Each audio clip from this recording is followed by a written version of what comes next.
Hello दोस्तों, आज मैं आपके लिए बहुत ही इंपॉर्टेंट अपडेट लेकर आया हूं। दोस्तों, आज जम्मू यूनिवर्सिटी ने जेके सेट और एलए सेट यानी Jammu and Kashmir state eligibility test और लद्दाख एलिजिबिलिटी टेस्ट 2021-22 के लिए नोटिफिकेशन रिलीज़ की है। दोस्तों, इस एग्ज़ाम के लिए फॉर्म कब निकलेंगे, लास्ट डेट क्या रहेगा, एग्ज़ाम फीस कितना रहेगा और एग्ज़ाम का पैटर्न क्या रहेगा, सिलेबस क्या रहेगा और सिलेक्शन का प्रोसेस क्या रहेगा। दोस्तों, ये सारा हम इस वीडियो में डिटेल्ड जानेंगे। लेकिन वीडियो शुरू करने से पहले आपसे गुजारिश है कि वीडियो को लाइक करो, शेयर करो और चैनल को सब्सक्राइब करो ताकि हर वीडियो की नोटिफिकेशन सबसे पहले आप तक पहुंच जाए। दोस्तों, आइए अब हम आज का वीडियो शुरू करते हैं।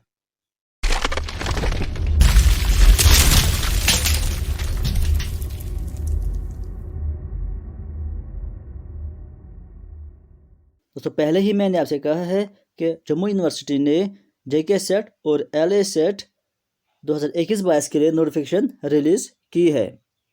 यहाँ पर देख सकते हो, the state eligibility test JK SET LA SET 21-22 shall be held on.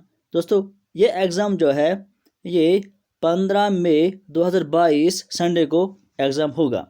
JK SET और एलए सेट का एग्ज़ाम 15 मई 2022 संडे को होगा। इसके अलावा उन्होंने इम्पोर्टेंट डेट्स यहाँ पर दी हुई है, जो यहाँ पर हम देखेंगे। Date of issue of notification for JK SET 2021-22 यानी 10 दिसंबर को नोटिफिकेशन जारी हो गई। कमेंसमेंट ऑफ ऑनलाइन एप्लीकेशन, जो एप्लीकेशन फॉर्म हैं इसके लिए वो रहेंगे 20 दिसंबर से 20 दिसंबर से इसके ऑनलाइन एप्लीकेशन फॉर्म स्टार्ट हो जाएंगे और last date for applying online apply करने का लास्ट डेट जो है वो रहेगा 20 जनवरी। 20 दिसंबर से स्टार्ट होंगे और 20 जनवरी एंड होगा, यानी एक महीने तक एप्लीकेशन फॉर्म्स जारी रहेंगे जेके सेट और एलए सेट के लिए। इसके अलावा availability of editing option in the online application form on the website, और जो वेबसाइट पर फिर ऑप्शन रहता है फॉर्म को एडिट करने का, वो रहेगा 22 जनवरी। उसके बाद देखते हैं next point, last date of making correction editing in online application form on the website, और लास्ट डेट जो है फॉर्म को करेक्ट करने का वो है 24 जनवरी। फिर से मैं बताऊंगा कि करेक्ट करने का जो ऑप्शन है वो स्टार्ट हो जाएगा 22 जनवरी को और एंड जो है करेक्शन करने का वो है 24 जनवरी को। उसके बाद no request for correction in the application form shall be entertained after 24 जनवरी के बाद फिर करेक्शन का ऑप्शन दोबारा नहीं दिया जाएगा। उसके बाद हम देखते हैं नेक्स्ट, यहाँ पर दिया हुआ है कि डेट ऑफ टेस्ट, वो पहले ही मैंने बताया कि 15 मई 2022 को। सेंटर्स ऑफ एग्जामिनेशन, ये जो सेंटर्स हैं एग्जामिनेशन के, जम्मू में भी सेंटर रहेगा, श्रीनगर में भी सेंटर रहेगा और लेह में भी सेंटर रहेगा।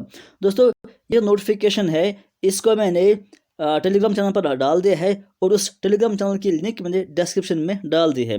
आप डिस्क्रिप्शन टेलीग्राम लिंक पर क्लिक कर दीजिए और टेलीग्राम चैनल ज्वाइन कर दीजिए। फिर वहां से आप इस पीडीएफ फाइल को देख सकते हो और आप इसको डिटेल्ड पढ़ सकते हो। यहाँ पर मैं इंपॉर्टेंट पॉइंट्स ही आपको बता रहा हूँ।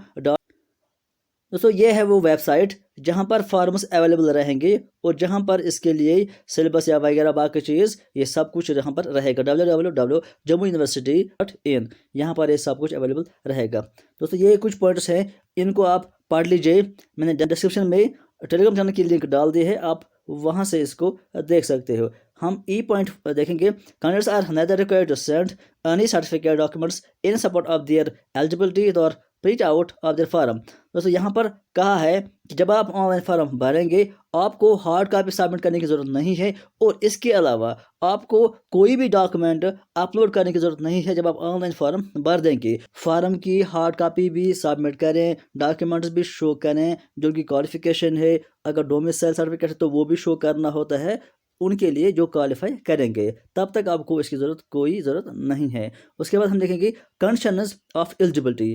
दोस्तों ये ज़रूरी है कि एलिजिबिलिटी कौन है इस एग्ज़ाम के लिए। इसके लिए पीजी होना चाहिए जिसमें 55 मार्क्स होना चाहिए। इसके अलावा अगर किसी की मास्टर्स डिग्री अभी कंप्लीट नहीं हुई है, इसका रूल वही है जो नेट में होता है कि 2 साल के अंदर अंदर आपको फिर वो कंप्लीट करना होता है। अगर आप ये क्वालिफाई करेंगे, फिर आपको 2 साल के अंदर अंदर पीजी कंप्लीट करना होता है, तब आपका जेके सेट क्वालिफाई माना जाएगा।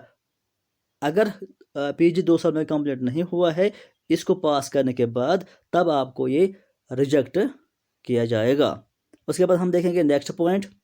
अलावा यहाँ पर ये टेबल जो है, यहाँ पर वो सब्जेक्ट्स दिए हुए हैं जिनके लिए ये एग्ज़ाम होगा। यहाँ पर पेपर्स का नाम है और उनका कोड है। दोस्तों टोटल में ये 38 सब्जेक्ट्स है जिनमें ये सेट का एग्ज़ाम होगा। दोस्तों पहला है जनरल पेपर, उसका कोड तो 00 है। उसके बाद है केमिकल साइंस, अर्थ एटमॉस्फेयर। उसके बाद हम देखेंगे आगे सारा दिया हुआ है। मैंने पहले ही कहा कि मैंने इस PDF फाइल को अपने टेलीग्राम चैनल पर डाल दिया है। आप उस टेलीग्राम चैनल को ज्वाइन कर दीजिए और वहां से इसको PDF फाइल को देख सकते हो और अपने इन सब्जेक्ट्स का कोड भी वहां से देख सकते हो। हम जाएंगे नेक्स्ट पेज पर। एज लिमिट यहाँ पर ज़रूरी है। दोस्तों एज लिमिट क्या है?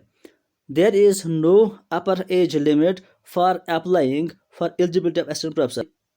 अब यहाँ पर इम्पोर्टेंट बात यह है कि एग्जामिनेशन फीस, यानी एग्जामिनेशन फीस जो है वो कितना रहेगा। यहाँ पर उन्होंने कहा कि जनरल कैटेगरी के लिए एग्जामिनेशन फीस रहेगा 1100। उसके अलावा जो OBC कैटेगरीज है या RBA है उनको 880 फीस रहेगा। उसके बाद जो SC और ST या PWD हैं विद 40% डिसएबिलिटीज़ उनको 660 रुपये फीस पे करना है। मोड ऑफ पेमेंट, ये आपको पता है कि पेमेंट ऑनलाइन जब आप फॉर्म अप्लाई करेंगे वहीं पर आपको पे करने का ऑप्शन भी मिलेगा ऑनलाइन ही। उसके बाद प्रिंट एग्जामिनेशन, जब आप फॉर्म भरेंगे तो प्रिंट पहले से कर लें, क्योंकि अगर आपका क्वालिफाई हो जाएगा फिर आपको वो शो करना है क्वालिफाई होने के बाद। Please note that fee submitted by any other mode like money order, demand draft will not be accepted. यानी कोई भी फीस डिमांड ड्राफ्ट या इसके अलावा अगर आप ऑनलाइन फ़ीस नहीं भरते हैं तो वो एक्सेप्ट नहीं हो जाएगा। फ़ीस एक्सेप्ट तभी होगा जब आप ऑनलाइन फ़ीस भर देंगे, ये ज़रूरी आप याद रखिएगा। पैटर्न एंड, अब यहाँ पर दोस्तों इंपॉर्टेंट बात यह है कि pattern and date of examination. Date तो मैंने पहले ही बता दिया है, लेकिन पैटर्न की हम बात करेंगे। यहाँ पर उन्होंने कहा है कि तो एग्ज़ाम होगा ही होगा। इसके अलावा उन्होंने कहा है कि the scheme of question papers for each subject area of the state eligibility test will be same as prescribed for the NET by. उन्होंने कहा है यहाँ पर इसमें कि एग्जामिनेशन पैटर्न बिल्कुल सेम वैसा ही रहेगा जैसा कि नेट में होता है और सिलेबस भी वही रहेगा जो नेट सिलेबस का होता है। यानी यहाँ पर भी पैटर्न वही है, मतलब 2 पेपर्स आएंगे। यहाँ पर देखिए 2 पेपर्स होंगे, पहला जनरल पेपर होगा और दूसरा पेपर स्पेसिफिक सब्जेक्ट का पेपर होता है। इसके अलावा हम डिटेल भी देखेंगे यहाँ पर क्या कहा है उन्होंने। Test will consist of 2 papers in each subject. Both the papers will have only objective type questions. दोनों में objective questions होंगे, multiple choice, matching, assertion, reasoning, true false. The test will be held on single day. एक ही दिन में दोनों paper होते हैं जैसे कि नेट में होता है, लेकिन पेपर्स अलग अलग होंगे। 2 separate sessions, 2 पेपर के बीच में ब्रेक होगा। जैसे कि आपने देखा कि नेट का एग्ज़ाम जो होता है उसमें भी 2 पेपर्स होते हैं, फर्स्ट पेपर जनरल और सेकंड पेपर स्पेसिफिक सब्जेक्ट के लिए, लेकिन उसमें ब्रेक नहीं दिया जाता है। उसमें 3 घंटे का पेपर होता है कंटिन्यूसली। लेकिन यहाँ पर थोड़ा सा ये फ़र्क है कि 2 पेपर तो सेम है, सिलेबस भी सेम है, बाकी सारा सेम है, लेकिन फर्स्ट पेपर देने के बाद आपको 30 मिनट का ब्रेक दिया जाएगा, उसके बाद आपको दूसरा पेपर दिया जाएगा। It is compulsory for candidates to appear in both the papers. A candidate has, दोनों में अपेयर होना ज़रूरी है। अगर कोई एक पेपर में एब्सेंट रहेगा तो उसको दूसरा पेपर नहीं दिया जाएगा। There is no provision revaluation, no provision, revaluation नहीं होगा, रिचेकिंग नहीं होगा। जो पहला रिजल्ट आएगा बस वही फाइनल है। अपडेटेड सिलेबस, उसके अलावा उन्होंने कहा कि सिलेबस के बाद जो अपडेटेड सिलेबस है वो भी इस वेबसाइट पर मिलेगा आपको। यहाँ पर देखिए, ऑफलाइन मोड, एग्ज़ाम ऑफलाइन होगा, 1 आवर यानी 60 मिनट 60 मिनट रहेगा पेपर फर्स्ट के लिए। 10 बजे स्टार्ट होगा और 11 बजे ख़त्म, यानी पेपर 1 10 बजे स्टार्ट हो जाएगा और 11 बजे ख़त्म हो जाएगा। उसके बाद जो दूसरा पेपर है वो भी ऑफलाइन ही रहेगा, वो 11:30 बजे। पहले ही कहा मैंने कि 30 मिनट का गैप है, पहला पेपर 10 बजे स्टार्ट हो जाएगा, 11 बजे ख़त्म, फिर 30 मिनट का गैप है और दूसरा पेपर 11:30 बजे से लेकर 1:30 बजे तक रहेगा, यानी 2 आवर्स का पेपर रहेगा, पेपर सेकंड। उसके बाद नीचे देखेंगे टाइप ऑफ पेपर। जो पेपर फर्स्ट है कॉमन फॉर ऑल कैंडिडेट्स, ये सब के लिए सेम है। The question is in paper first enters to assess the teaching research aptitude of the candidates. It will primarily be designed to test reasoning ability, reading comprehension, divergent thinking, etc. दोस्तों इस syllabus को मैं अलग video में आपके साथ detailed discuss करूंगा। इस वीडियो के बाद वो वीडियो भी आ जाएगा जिसमें मैं आपको डिटेल्ड सिलेबस की बात करूंगा। यहाँ पर आप ये देखिए, फिलहाल इतना ही मेन पॉइंट्स देगा। टोटल क्वेश्चंस पेपर फर्स्ट में होंगे 50 क्वेश्चंस, टाइम है 1 घंटा यानी 60 मिनट। पेपर सेकंड में होंगे 100 क्वेश्चंस, टाइम है 2 घंटे यानी 120 मिनट।